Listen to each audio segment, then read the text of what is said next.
The Sheffield Royal Society for the Blind, Sheffield Live and Tramlines have worked together to produce this recording about the Tramlines Festival, which is taking place in Sheffield City Centre on Friday the 22nd, Saturday the 23rd and Sunday the 24th of July in 2016. This guide has the latest news just ahead of the start of the festival and aims to focus on advice about ticket information, latest announcements, line-ups, venues and getting about, and has been made to help visually impaired people to get the most out of the weekend.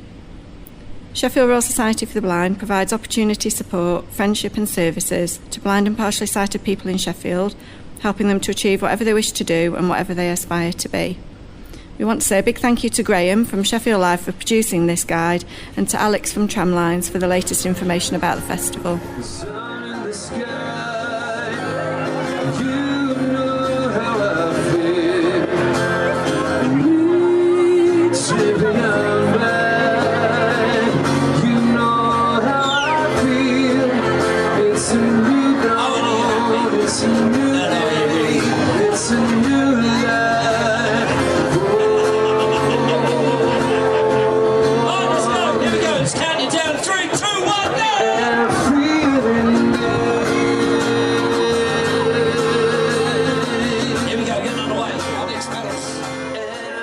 Hi, this is Graham Marshall from Sheffield Live, and I'm down at the Wick at both ends here with Jane Peach and Alex Dedman. Hi guys, you alright? Hi. Good.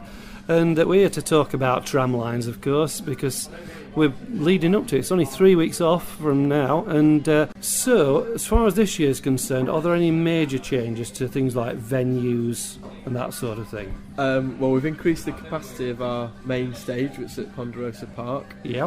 We've also got more bars there and more security, so it'll be quicker entry, getting in there. More toilets. Yeah, that's always handy. Yeah, I mean, it's not the most important thing that we're promoting, but it's good for people to know. Yeah, definitely. And we've moved Devonshire Green, so the stuff that was in Devonshire Green, sort of Sheffield Showcase stuff, is now going to be inside. We've weatherproofed it, right. And put it inside the O2 Academy. Well, that's handy to know, because a lot of people will automatically think of Devonshire Green as being associated with Tramlines. But you moved the main stage from there last year, didn't you, anyway? Yeah. And you had a local artist type stage there last year. But the O2 is probably a good idea because it's a great venue and it's right in the middle of the city centre there. Yeah. But you've still got the Ponderosa Park, and for those people who don't know where the Ponderosa Park is, can you just enlighten them? Well, it's very close to Sheffield City Centre. You go out towards the university, and there's two parks. There's three parks. There's Western Park and Crooks Valley Park, and the Ponderosa Park is just on the right there. Yeah, it goes down in the Upper Thorpe, Netherthorpe area of Sheffield. Yeah, it's quite a long area of grassland, isn't it? Yeah, that goes right down as far as the Tesco on Langsett Road, doesn't it? That's right. Yeah. Yeah. In fact, that for me, from my end, going to Tesco Langsett Road and then cutting through is probably the best way for me at my end to get to that bit. Well, we've got a walking route from the city centre, which goes through. It goes out of town along West Street and Division Street, and it'll be signposted. And then you can use the Supertram network as well. There's 2 stops on Supertram that are nice and close to Ponderosa, and there's a festival day rider ticket for £3 that Supertram do for us on the day, where you can go anywhere on the festival network. So I think that's between the Cathedral and the Shalesmoor tram stop. That's good. And the actual official proper paid for venues include what exactly? Well, there's 21, including the main stage as well. But all the big venues in town, places that you'd normally pay to get into on the weekend, Leadmill, O2 Academy, Plug, places like that. And then obviously you've got the Ponderosa as well, the Folk Forest at Endcliffe Park. Yep. And of course you got the cathedral. I mean, I forgot about the cathedral last year, but that's been in the event for the last 2 or 3 years, hasn't it? Yeah, I mean, it's been in. I think we've used the cathedral every year that I've worked, so I reckon for the last 4 or 5 years. There's a full list if you go on the website, which is www.tramlines.org.uk. There's a venues tab, and it gives you a full list of the venues. It shows them on a map, and it gives you like a little bit of information about each venue. Yeah. So you've got your main venues, and to pay for those, you don't have to pay in each venue, do you? You buy a wristband, is it? You get a wristband for the festival. We've actually, one of the changes we've made this time is that you can get a full weekend wristband that's like all day and all night, because we have a lot of club events going on as well.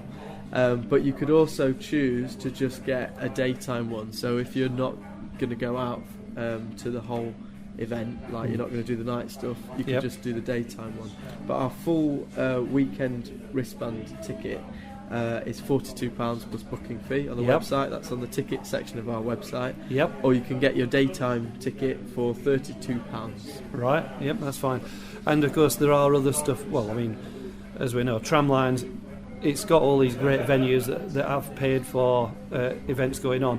But of course there's the fringe area of Tramlines as well, which are they, would you call them approved venues, or how would you refer to them? There's a huge fringe. There's like an official and an unofficial fringe, I suppose. Everybody does something. The fringe of the fringe. There's a fringe of the fringe, and right the way down to maybe like gigs in people's living rooms. Yeah, and buskers, of course. And you get buskers taking advantage of the situation. And we do have a range street theatre as well in the city centre. We've just put our programme out. You can get physical copies of the programme which are being distributed around Sheffield. There's also a PDF with like a magazine reader style of the programme up on the website. I've seen that. Brilliant, that's just gone out. So you can see in there's some of the fringe stuff is there in the back, and then but every venue in Sheffield does something. There's also worth mentioning is the Peace Gardens, which is a bit of a key point of the festival. It's always there, where we've got world music and youth and community stuff on the Sunday. Yeah, because that's kind of halfway between the two in a way, because that's an unpaid for venue where everybody's got access to that. They can pop in and out of there any time over the weekend, and it's themed on each day, isn't it? Is the Saturday different to the Sunday? Saturday's more international stuff, and then which is actually programmed by Alan Dedman, my dad. Give him a little plug. Another Sheffield Live presenter. Definitely, I know Alan. And then on the Sunday, it's hosted by Musical Works, which is a social enterprise who do tutoring music to lots of different people. So we've got some of the bands from Under the Stars, which is the Stars Band. As well, the Stars Band, and there's I think five Under the Stars bands this time. We've also been doing a project with 3 of the special educational needs schools in Sheffield, and we're going to have some musicians from there, some of the 16 to 18 musicians performing, and lots of other exciting projects that we've been working with over the year. Yeah, I mean, if people get bamboozled looking through all this stuff and they think, I can't cope with this, nobody can. It's such a massive festival.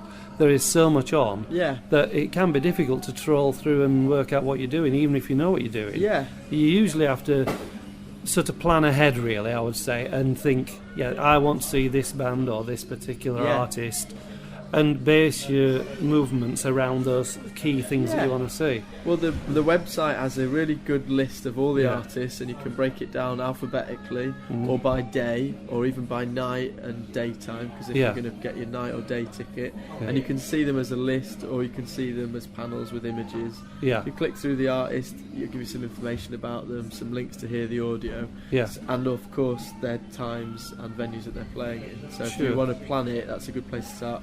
And by using the programme as well. Now, Jane, you've been getting the website checked out for accessibility, am I right? Yeah, we asked a member of staff earlier who's visually impaired just to have a look at it, just so that we could do some feedback on this guide tonight. And he was saying that he thought it was really easy to navigate. The links to the artist, the speech tells you about all the different links that go through to the artist. He said it was easy finding the venues, and said it was pretty much really straightforward, so it's working really well in terms of that. So. Sounds good. And while we're on the topic of sight impaired people specifically, you have some information about guide dogs as well, because that's always been a source of wonderment, as to whether people with guide dogs should go to Tramlines or not. And you've got some official sort of information there from the Guide Dogs Association, haven't you? Yeah, which we did include last year, so we thought it was worth mentioning again this year. So we asked them last year, for some feedback about it. I'll just read out the statement that they've given us. So the guide dog owner should be able to make the decision whether they go to the festival or not, but needs to consider if the environment is appropriate for their dog and the length of time that they intend to stay at the event. You should also think about an appropriate spending area so that the dog can relieve itself, and water should be available at all times. If the weather is hot, you should need to think about the shade, and the dog will also need some time out to rest. if in doubt, then you should speak to your guide dog mobility instructor. Yep, sounds good to me. But I think most guide dog owners are fairly sensible anyway, aren't they? They're well trained. Because people forget that guide dog users have to be trained as well as the dogs. So yeah, they'll usually be quite and of course they know the dogs very well as well, don't they? Yeah. Because some dogs are more resilient than others to noise. Yeah. Some dogs can be a little bit more frightened of noise than others. So Alex, what would you, in terms of, if you were planning to come to Tramlines? I mean, obviously you've got the guide here. Yeah. In terms of the bands that are coming up, have you got any specific bands that you'd like to recommend, or artists? Because it's not just I've been helping to proof the program this year, and I get so excited reading through the list of artists, and I fantasise that I might be able to see some of them. I'd see one or two, but it's more by accident where I happen to be. But there's so much stuff that I'd love to check out. Yeah. George Clinton and Parliament Funkadelic, his bands, which are sort of amalgamated. It'll be a great show. He's a really, really good musician, really influential musician for loads of different eras of music. Yeah. And the idea that it'll be there on the Ponderosa, I just find that really exciting. Yeah. Dizzy Rascal, I'm partial to that. That'd be really good fun as well. Craig Charles, DJ set. He always plays some really good music. That'd be nice. There's lots of drum and bass this year. That's something I'm into. We've got DJ Hype and Randall and Goldie. We've actually got 3 MBE'd artists on this year. Wow. So there's Goldie, there's David Rodigan, who's a sort of reggae selector, and there's Norman Jay, who's a sort of hero of Notting Hill Festival in London. He's playing at the Octagon on Sunday night. So that's another pick, I'd say. That's really good. How about you, Jane? Have you got anything lined up in your mind as you want to see, or haven't you looked at it? Yeah, I mean, some of the ones that Alex was just saying, but I was over the moon when I heard that Young Fathers were coming. I really like them, so that's one that I'm really looking forward to. Jurassic 5, of course, and Khalees, so yeah, really looking forward to it. Yeah, I mean, I've not looked into it in any great depth because I'll get close to the day and then decide what I'm going to do. But I definitely would like to see public service broadcasting. They're on at about 6:30 on the main stage on the Sunday. And difficult to describe what they are, but basically they use public service broadcasting clips and build dance music around that, and I've got 2 of their albums and they're really good, really, and they're very unusual as well. The one I'd really like to check out this year is try some of the stuff in the cathedral, because I've not done that before. It's great. It's a great venue in terms of the acoustics, obviously most cathedrals are, but Daniel Whitehouse is a guy I know.